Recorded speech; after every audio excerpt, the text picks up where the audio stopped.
Some journeys begin with a quiet decision to change everything. Juhi Kapoor's journey from obesity to holistic wellness is one of discipline, learning, and deep self love. Today, she is a yoga therapist, a wellness coach, a nutritionist, and a guide to over 1.2 million people. Through her Instagram handle, The Yogini World, she is one of the most sought after health influencers. She frequently posts tips, yoga poses, mudras that are aimed at healing specific body areas. Her recent book, 21 Habits to Yogic Living, is a call to align the mind, body, and spirit one conscious habit at a time. Juhi says that yoga meets you where you are in life. Let us understand this better. Hi everyone, this is Swati Bhandari and I host meaningful conversations with people who inspire transformation through their work, stories, and lived experiences. Today, I'm joined by someone whose journey has touched and empowered over a million people, literally. From personal transformation to public impact, she shares insights that are rooted in daily discipline, bringing best yoga practices to the forefront. Juhi Kapoor is a yoga teacher, a nutritionist, a wellness coach, and the author of 21 Habits to Yogic Living. Juhi, thank you for taking the time. I am really looking forward to this conversation. Why don't you start telling us about yourself? Where did your journey start exactly? Namaste, everyone, and namaste, Swati. Thank you so much for having me on your channel. I'm really looking forward to this conversation. To answer your question, it started, I would say, back about 6 or 7 years ago when I was quite overweight actually. I Hmm. had a series of health issues. I was 94 kgs.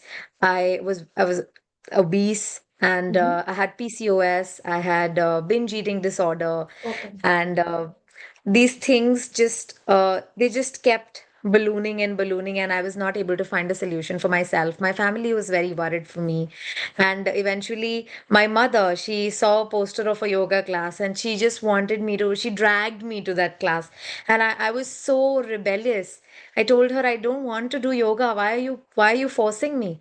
So she's like, let's do this together as mother and daughter. Let's take this up as something we can do, just the two of us, our bonding session. So I then agreed on that, Mhm. and Mhm. I eventually, after really saying no a couple of times, I finally went with her. And and I never thought that that first day of actually spending time on the mat, and then I'll eventually take that up as a profession. So Mhm. that was something, it just happened. In a couple Mhm. of months, I started seeing changes in my body. Started seeing Okay. that my perspective changed more than Mhm. more than the calorie burn and more than the results on the physical level. I Mhm. saw that there were changes on the mental level. I became more positive as a person. Mhm. And whenever somebody from my family would offer me solutions, I would not rebel anymore. I started Mhm. taking their ideas seriously and I started working on myself. And Mhm. eventually I not only healed myself, but I also found something so profound Mhm. in yoga that I thought that Mhm. I think this is a great opportunity to empower people.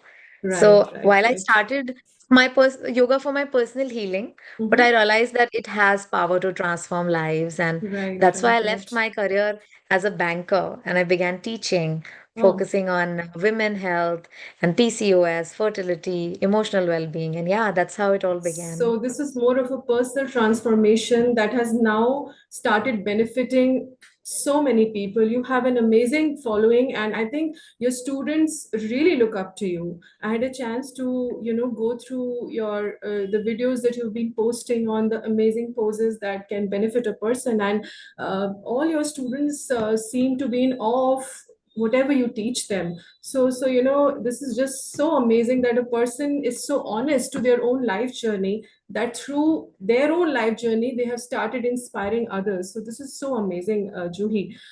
It's a wonderful way to touch people's lives, I'd say.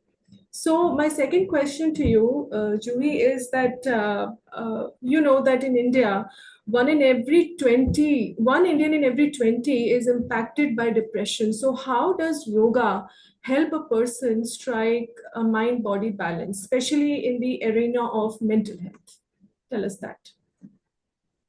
Uh, that's a great question, and I think it's something that is very relevant in today's times. Mm-hmm. Depression isn't just in the mind, it lives in the body too. And I would say that yoga helps release all that stuck energy. It Mm-hmm. improves the breath awareness and it really helps to bring body back to that sense of safety and calm. One breath at a time, I can say. So, Mm-hmm. important thing for depression is that very simple, slow movements with breath, they can help to regulate the nervous system. And in Mm-hmm. depression, people often feel very heavy, very disconnected, numb, and sometimes agitated. So Mm-hmm. they could have a vast range of, I would say, uh, emotions and expressions. So Mm-hmm. some people may go in their own shell, and some people may hysterically express their emotions by crying. Mm-hmm. So yoga will in a way help them to reconnect with themselves and without any pressure, without any judgment. I can say that because yoga has nothing to do with what your mental or physical state is. Mm-hmm. It meets you wherever you are, and that's Mm-hmm. I would say it's also about the teacher that uh, you decide to choose, but Mm-hmm. mainly whichever state of mind or body you are in, yoga Mm-hmm. will meet you at that level. You don't Mm-hmm. have to reach to a certain level to meet yoga. Mm-hmm. Mm-hmm. And couple of couple of things that can really help with depression, I would say, is a simple poses like just putting your legs up the wall. It will help to calm the nervous system. Simple Right. things like Right. alternate nostril breathing, where you're balancing both sides of the nostril, which Mm-hmm. balances both sides of the brain and Right. then Right. eventually helps to Mm-hmm. kind of uh, help the person to heal in Mm-hmm. a long run. It's Mm-hmm. not it's not a quick fix. It's not a magic It's pill. not a quick fix. Of course, of course, of course. What a wonderful way to put it. You also said it, that it's not, healing is not always about pills and poses. It is about observing the silence between the trees. That is such a profound statement, actually. I think you are a nature lover yourself. And how do you think nature heals a human? And also, I also want to know if yoga has to be done outdoors, that is when it is more beneficial, or should it be done indoors only? What's your take on that?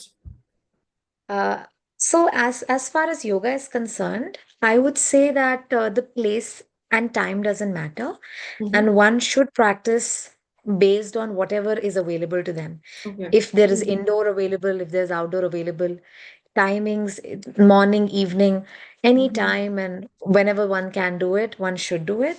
Mm-hmm. Yes, if one is doing it in the nature, definitely the effect, the impact might be Is more. deeper. Okay. Okay. Yes, Okay. and I can say this not just from personal experience, but from experience of all my students. Recently, I had one student who was dealing with anxiety, and Mm-hmm. I just prescribed her to go in the forests, in the jungles, and wherever she can go for hiking and walks.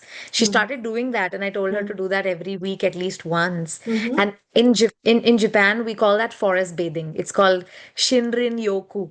Wow. Shinrin Okay. Yoku. It's a Shinrin concept Yoku. in Okay. Okay. yeah, All right. Shinrin Yoku. So Okay. in Japan, if somebody comes to a doctor and says Mm-hmm. that I have an anxiety or a stress, so the doctor will prescribe them on the prescription sheet RX Mm-hmm. Shinrin Yoku. You need to Mm-hmm. do forest bathing. So forest bathing is something that they're prescribing as a medical, like a doctor is prescribing it. So Right. yes, Right. Right. I would say nature can definitely help to heal in a lot of ways because it has a very scientific aspect as well. So Mm-hmm. when we walk in the nature, we actually are getting exposed to so many electrons from the nature, from the earth's potential. So even when we're Mm-hmm. walking barefoot or when we're Mm-hmm. just touching leaves and trees. So all of those actually they Mm-hmm. enter our body, Mm-hmm.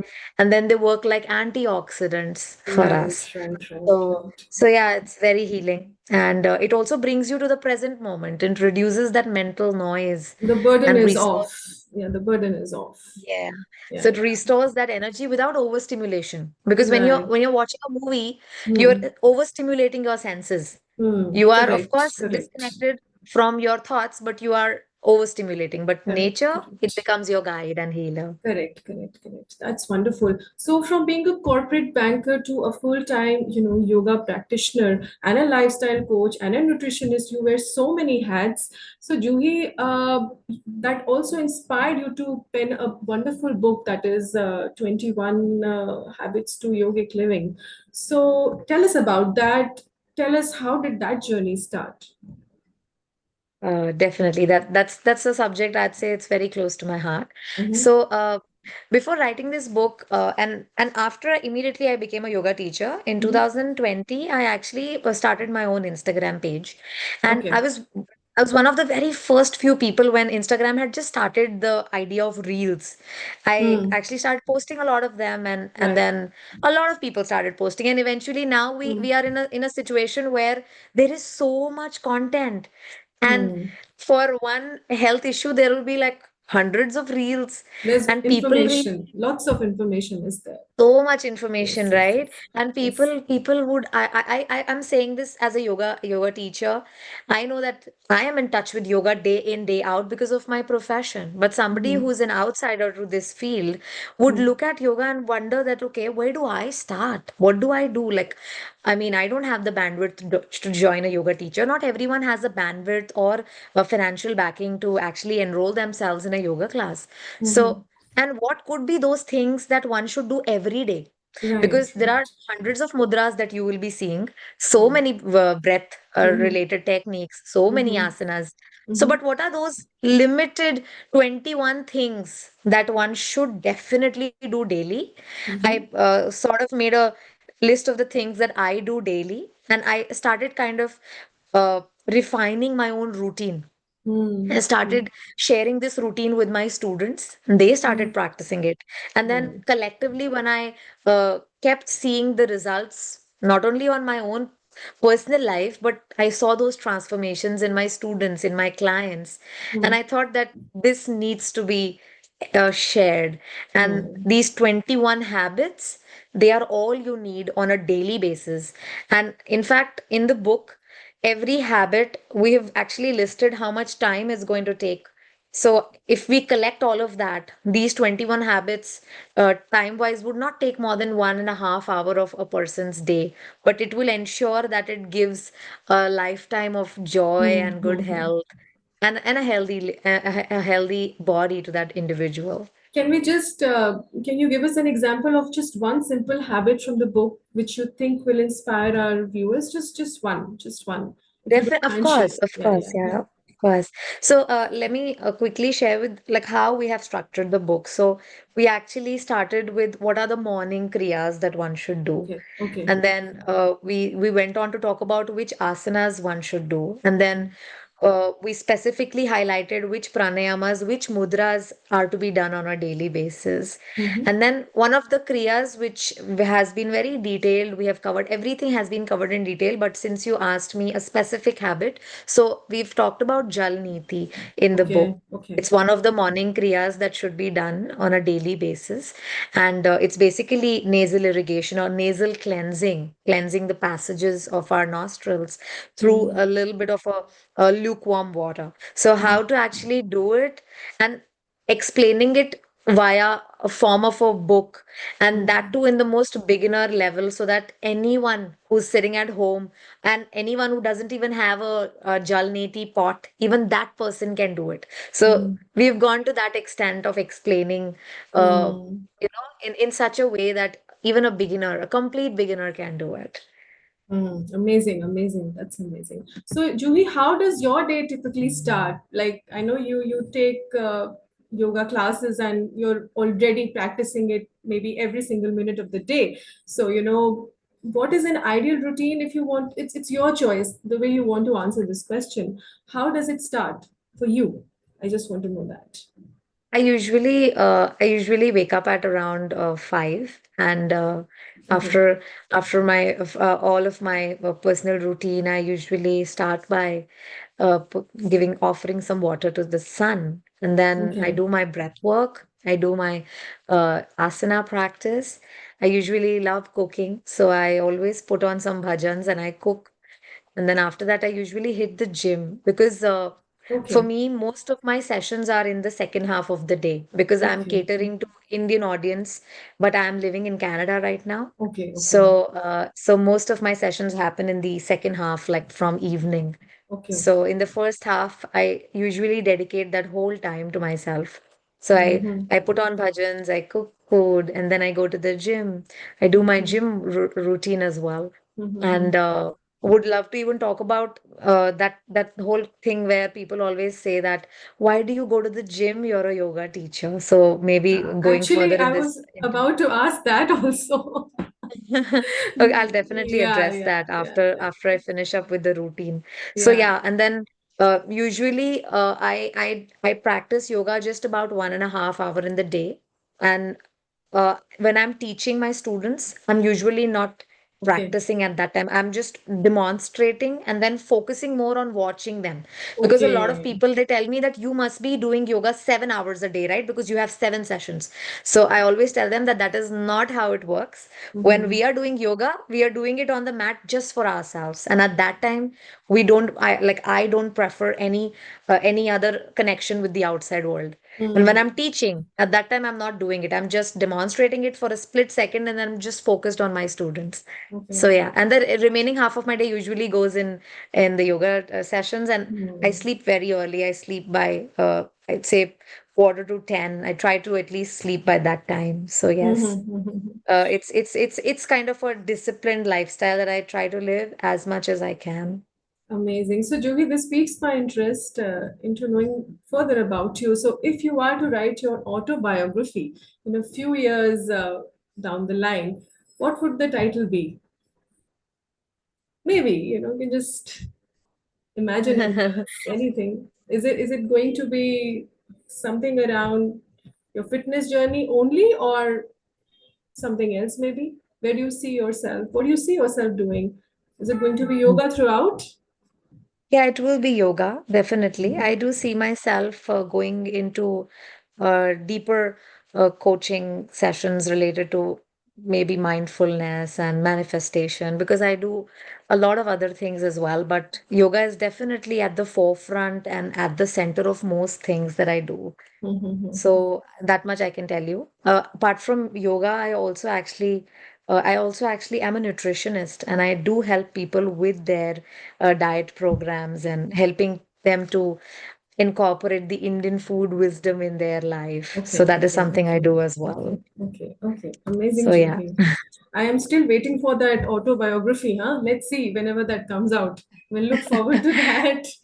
Anyway, so yeah. Juhi, we've almost reached the end, though I don't want this conversation to end. Any message that you would like to give to our viewers? I know International Yoga Day has just passed. I'm too late in interviewing a personality such as you, but I apologize for being late. You have any message for them? Anything that you want to say? Yeah, definitely. I'd love to quickly mention that when I was a banker, and life was great as a corporate employee as well. I had no issues when I was a corporate employee, except for that I'd never had time for myself back then. But Hmm. whatever I was doing at that point, I was earning good money, but it was not something that I never looked forward to going on a Monday to work. Hmm. And today, as a yoga teacher, on a Monday, I look forward to taking my sessions. Wow. When I'm on vacation, I look forward to taking my sessions. I don't skip my sessions on vacations. Even on a vacation, I'm going to Maldives. I carry my mat and my whole setup with me, and I conduct sessions from there because for me, my work is my vacation, and that doesn't happen very often with most people. I see them mostly and many times cribbing about what work they're doing. So just want to go out and about to tell people that at any age, if Hmm. you believe that you want to give yourself a second chance, and if you want to uh, maybe just find something else that probably works better for you, or something that you really want to do, then you Mm-hmm. should run for it. And Mm-hmm. if you do that hard work, it's going to come to you eventually. So yeah, that's Mm-hmm. something I really want to share. And I'm reiterating that you've touched so many lives, and people cannot stop being thankful to you, including me. Thank you so much for giving me your precious time. And this was such a beautiful conversation, Juhi. And I look forward to seeing you again, maybe, a couple of months down the line when you're probably ready with another book or any other project that you may be working on. Yes. So thank you so much for your time, Juhi. I look forward You're to most welcome. another Thank you, conversation. Swati. Yeah. Take care, Juhi. Definitely. Okay. Bye. Bye bye.